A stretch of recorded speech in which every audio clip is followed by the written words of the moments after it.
반갑습니다. 미풍입니다. 집값 잡기 전에 밥상 물가부터 잡아라. 제발 밥상 물가부터 잡았으면 좋겠습니다. 집값을 잡기 전에 밥상 물가를 잡지 않으면 어떻게 돈을 모으겠습니까? 지금 현실적으로 가장 중요한 것은 오늘 내가 먹고 사는 문제죠. 그렇기 때문에 이 밥상 물가부터 잡는 것이 이 정부가 할 일이다. 집값을 잡고 집값에 대해서 우리 걱정하고 집에 대한 공급, 수요 이런 부분들은 민간에 맡겼으면 좋겠다는 생각입니다. 그렇다면 이 부분에 대해서 우리가 좀 더 심도 깊게 한번 보도록 하겠습니다. 국토연구원 정부기관입니다. 최근 집값 상승률이 한국보다 미국, 캐나다가 더 높다고 얘기를 하고 있습니다. 이거는 OECD에서도 이미 발표를 했습니다. 한국의 집값은 이 도표가 보입니다. 지금 동그라미 친 이 빨간색이 대한민국의 상승률입니다. 한국. 여러분들이 봐도 한국의 집값 상승률은 그다지 크지 않죠. 대략 봐도 육안으로 봐도 OECD 국가들 중에 중간에서 한 중하위 정도 수준밖에 안 될 겁니다.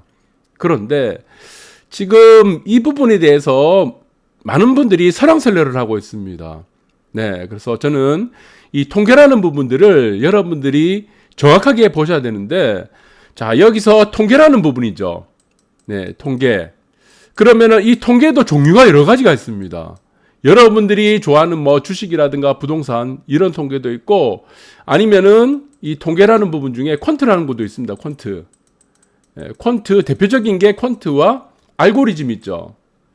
그래서 이 통계라는 부분들을 정확히 알고 있어야 되는데, 퀀트와 알고리즘, 그러니까 주식하고 부동산에 쓰이는 퀀트, 네, 투자에 쓰입니다. 퀀트는. 그리고 알고리즘이 있는데 이 부분은 어떻습니까? 수학적 확률 통계입니다. 지금 여기서 나오는 집값 상승률은 일반적인 통계예요. 일반적인 통계입니다. 그 일반적인 통계에는 단순 평균이 있죠. 그리고 기하 평균도 있고 지수 평균도 있고 산술 평균도 있고 여러 가지 통계가 있는데, 집값에 대한 상승률을 통한 통계는 그냥 단순 통계입니다. 통계. 그래서 우리는 이 통계에서 여러 가지 종류가 있는데, 퀀트라는 통계, 수학적 확률 통계, 알고리즘에 대한 이 수학적 확률 통계는 여러분들이 쉽게 생각할 때 표준과 분산이 있습니다. 표준과 분산. 이 0과 1 사이죠. 그러면은 여기 통계가 이렇게 나와 있을 겁니다. 네, 이런 부분이 있는데, 이 퀀트와 알고리즘에 대한 투자에 쓰이는 이런 통계들은, 수학적 확률 통계는 특정한 어떤 상황에 따른 우리가 보편적으로 알 수 있는 동일한 패턴을 추구하는 겁니다. 그것이 바로 수학적 확률 통계가 필요한 것들이죠. 그래서 여기에서는 주식이라든가 부동산이 어떤 상황에서 많이 오르든가 어떤 상황에서 하락을 하든가, 그래서 동일한 패턴을 찾아내는 겁니다. 패턴. 이 동일한 패턴을 찾아내는 것의 또 대표적인 게 무엇입니까? 알고리즘이죠. 어떤 사람의 사이트에서 들어가서 주로 검색하는 것이 쇼핑이에요. 그 쇼핑 중에서도 가방을 많이 좋아하더라, 이 사람이. 주로 이 사람이 사이트에서 검색하는 것이 가방, 샤넬 가방, 이렇다 그러면은, 여기서 우리는, 광고를 낼 때 이 사람에게 어떤 광고를 내는 것이 가장 효과적이겠습니까? 이 가방 광고를 내는 것이 가장 효과적이죠. 광고를 낼 때. 그러니까 이 사람에 대한 패턴을 찾아내는 겁니다. 이 사람은 검색을 할 때 주로 가방 광고를 많이 보더라. 가방에 대한 검색을 많이 하더라. 그러면은 이 사람에게 어떤 광고를 보여주는 것이 가장 확률적으로 패턴상으로 확률이 높겠는가? 그럼 가방 광고를 내는 겁니다. 그것이 바로 알고리즘이에요. 그래서 이것들을 수학적 확률 통계라고 하는 것이고, 그러면 집값에 대한 통계는 어떻게 이루어집니까? 단순 통계입니다. 단순. 이 단순 통계에서 가장 중요한 것이 무엇입니까? 표본이죠. 표본. 표본입니다. 표본. 네, 이 표본에 따라서 이 통계 수치가 달라진다는 겁니다. 그래서 전 세계에서 집값 상승률을 나타내는 OECD, 특히해서 OECD에서 통계를 잡아내는 이 통계는 모두 다 동일한 조건입니다. 동일한 조건으로 보니까 대한민국의 상승률은 어떻다? 중간에서 하위권 정도 수준밖에 안 됩니다. 그런데 이 통계를 잡아낼 때 우리는 또 다른 부분을 찾아낼 수가 있겠죠. 그럼 사람들이 선호하는 아파트, 선호하는 지역에 대한 통계를 우리가 짜게 되면 어떻습니까? 표본을 다르게 만들면은 상승률은 또 달라진다는 겁니다. 그래서 사람들은 이 부분에 대해서 이게 뭔가 통계가 잘못되어 있지 않겠나, 이런 오해를 많이 하시는 분들이 있습니다. 그런데 대한민국의 사람들이 주로 추구하고 선호하는 것이 아파트이기 때문에 이 특정한 통계를 따라서 우리가 표본을 달리하게 되면은 이 수치도 달라지는데, 다른 나라 같은 경우 미국이나 뭐 캐나다, 뉴질랜드 아니면 뭐 호주라든가 일본, 중국 같은 경우는 대부분 지역이 다 올라갔습니다. 외곽뿐만이 아니고. 그런데 한국 같은 경우는 주로 아파트, 그 아파트 중에서도 사람들이 선호하는 지역에 뭐 강남이라든가 아니면 해안라인 뭐 이런 부분, 그리고 특정한 지역들에 많이 상승률이 다른 지역에 비해서 올라가기 때문에 여러분들이 체감하는 부분들하고 좀 다르게 나타난다.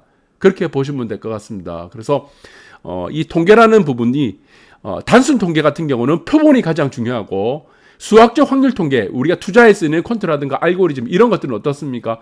패턴을, 동일한 패턴을 찾아내는 거기 때문에 이 패턴에 대해서 동일한 패턴, 그러니까 일정한 패턴을 찾아내는 수학적 확률 통계 같은 부분들은 일정한 우리가 특수한 상황에 따른 통계를 잡아내는 것이기 때문에 여러분들이 오해를 많이 할 수 있다. 이 부분입니다. 그래서 국토연구원에서는 세금 상승률, 한국이 캐나다, 미국보다 전 세계보다니까 평균보다 낮게 나온다는 겁니다. 그런데 왜 이렇게 집값을 못 잡아서 이렇게 난립니까? 왜 이렇게? 그러니까 저는 이렇게 생각합니다. 지금 여러분들이 가장 필요한 것은 집값 상승률보다는 지금 당장 먹고 살 수 있는 밥상 물가가 저는 더 중요하지 않겠나라는 생각이 듭니다. 이 밥상 물가가 붕괴된다. 달걀 하나 사는데 100만 원이더라고. 라면 한 봉지 사는데 200만 원이 되면 여러분들이 어떻게 저축을 합니까? 어떻게 저축을 해서 아파트를 사죠? 그래서 이 부분들이 먼저 해결돼야 되고 선행이 돼야 된다는 부분, 밥상 물가 그렇게 보고 있습니다. 공공개발 1년 현주소는 그냥 비어있다. 빌공이죠. 빌공. 비어있다는 공이죠. 공실할 때 공공개발이 된 겁니다. 그래서 저는 정부는 더 이상 집값에 대한 이런 편견이라든가 집값에 대한 이런 뭐 억지적인 개입을 저는 그만뒀으면 좋겠습니다. 정부가 지금 1년 동안 8사 대책이 나오는 1년 동안 한 게 뭐가 있습니까? 13만 2천 가구 공급하겠다고 했잖아요. 지금 실적이 어떻게 됐죠? 0이 됐습니다. 실적이 없어요. 지금 된 게 아무것도 없습니다. 단지 여러분들에게 지금 무주택자들에게 희망 고문만 줬다는 겁니다. 그것이 8사 대책이 내놓은 1년이다. 그래서 정부는 지금 해야 될 것은 이런 허황된 공급에 대한 논리가 아니고 지금 밥상 물가, 저는 그렇게 보고 있고, 정부 13만 가구 공급 자신하더니 결국에는 말잔치로 끝나버렸죠. 이 말잔치로 끝나버린 게 결과가 어떻게 됐습니까? 실적이 제로입니다. 제로. 1년 동안 13만 가구 공급하겠다더니 결국에는 이 공급에 대한 문제, 이 키포인트는 무엇이 지고 있습니까? 민간이 지고 있습니다. 그렇게 보시면 될 것 같아요. 아파트가 평당 1억 단지 속출했죠. 강남몰패 계속되나. 공급이 없는데 이 공급의 주도권을 공공이 쥐고 있으니까, 정부가 쥐고 있으니까 희소성만 계속 또 부각되고 있는 겁니다. 희소성만. 특히나 사람들이 선호하고 있는 지역들에 대한 희소성만 계속 지금 주입을 하고 있다는 겁니다. 그래서 정부는 지금 해야 될 게 무엇이냐? 저는 서민들이 가장 지금 와닿는 게 무엇이냐면은 밥상 물가입니다. 농산물 물가, 가공 물가 이런 것들, 계란값. 계란부터 집값까지 올랐는데 사실 실질적으로 보시면요, 전반적으로 보시면은 계란값이 집값보다 더 올랐습니다. 그런데 정부에서는 달걀값 잡는다고 계란값 잡는다는 얘기를 저는 한 번도 들어본 적이 없습니다. 팥값을 잡는다는 얘기를 단 한 번도 들어본 적이 없어요. 라면값을 여러분들이 오뚜기 라면값 올라가고 나서 지금 농심값 라면값 올라간다고 하죠. 라면값 잡는다는 얘기를 여러분들이 정부에서 들어본 적이 있습니까? 오로지 집값밖에 없습니다. 여러분들이 보시면 짜장면 값하고 라면 값은요, 한 번 올라가면은 절대 안 내려갑니다. 핵폭탄 떨어져도 안 내려가요. 핵전쟁 나도요, 여러분들 이거 잘 아셔야 되는데, 우리 핵전쟁 납니다. 만약에 최악의 경우 핵전쟁 났어. 핵전쟁 나면은 우리가 가장 먼저 보시면은 라면 있죠, 라면. 라면이 풍위현상 납니다. 이게 라면값 더 올라가요. 그렇죠. 그러니까 핵전쟁이 나도 라면값하고 짜장면값은 절대로 떨어지지 않습니다. 그러니까 이게 얼마나 서민 물가가 중요하다는 것을 알 수 있다는 겁니다. 라면값 한번 올라갔고 내려갔던 적 없습니다. 짜장면값. 네, 주택가격은 내려갈 수도 있잖아요. 공급 물량이 늘어나고, 그리고 주택가격은 여러분들이 헷갈리시는 분들이 많은데 아파트 값이 있습니다. 아파트 가격. 이 아파트 가격은요, 인구와 연관되는 자산이 아닙니다. 인구와 연관되는 자산이 아니고, 이 아파트 가격은 화폐 가치와 연관되는 자산이에요. 그런데 일부 몰지각한 무슨 뭐 유튜버라든가 경제학자 나와가지고 계속 인구 문제를 계속 들고 나옵니다. 아파트는 절대 인구와 연동되는 자산이 아니고 인구와 연동되는 우리가 부동산이 있습니다. 이게 상가입니다. 상가, 상업. 상업은 유동인구에 따라서 이 유동인구에 따라서 상업시설들이 결정되기 때문에 실질적으로는 주거와 관련된 아파트 가격은 인구와 연동되는 자산이고 화폐와 연동되는 자산이다. 이렇게 보시면 될 것 같습니다. 네, 그래서 우리는 핵전쟁이 나도 아파트 가격하고 짜장면 값은 내려가지 않기 때문에 저는 실질적으로 정부에서 관리를 해야 될 것은 무엇이냐. 서민의 실생활과 연관되어 있는, 직접적으로 연관되는 이 밥상 물가를 잡는 것이 더 중요하다. 그래서 홍남기 부총리, 국토부, 그리고 한국은행은 지금 금리 인상에 대해서 아파트를 가진 사람들, 집을 가진 사람들을 우리가 공포심을 주는 것이 아니고 단 한 번이라도 이런 밥상 물가에 대해서 공포를 한 적 있냐? 그래서 이 물가를 잡겠다고 한 적 있냐? 이 부분에 대해서 저는 굉장히 의심을 갖고 회의심을 가집니다. 가공식품입니다. 이제는 가공식품까지 지금 줄인상을 하겠죠. 가공식품뿐만 아니고, 네, 1차 이제 농산물뿐만 아니고, 이제는 가공식품이죠. 그래서 가공식품뿐만 아니고, 이제는 신선식품 가격까지 줄인상이 된다고 합니다. 치솟는 밥상 물가가 비상이 된다. 그래서 정부는 저는 계속적으로 말씀드립니다. 이 부분에 있어서 단 한 번이라도 언급을 해줬으면 좋겠습니다. 언급. 이 부분을 왜 잡지 않느냐. 그래서 정부에서 가장 필요한 것이 이 부분이고, 라면의 칩세, 전기요금 안 오르는 게 없습니다. 2%대 인플레 올해 내내 지속될 듯 하다는 것입니다. 그래서 저는 우리 국민들이, 특히 서민들 가장 필요한 것이 무엇이냐.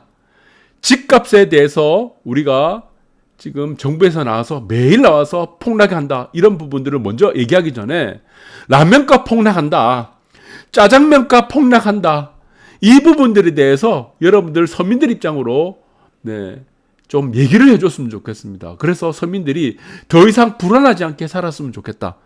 저는 그렇게 생각합니다. 근원 물가 상승폭 4년 내 최대라고 합니다. 기재부 상승, 물가 상승 압력 확대 가능성 얘기하면서 왜 이 부분을 얘기하지 않죠? 그래서 집을 가진 사람들이 죄인이 아니라 정말 정부에서 잡아야 될 것은 무엇이냐. 서민들과 밀접한 연관을 가지는 이 밥상 물가, 이 부분들에서 안정이 가장 시급하다는 생각이 듭니다. 감사합니다.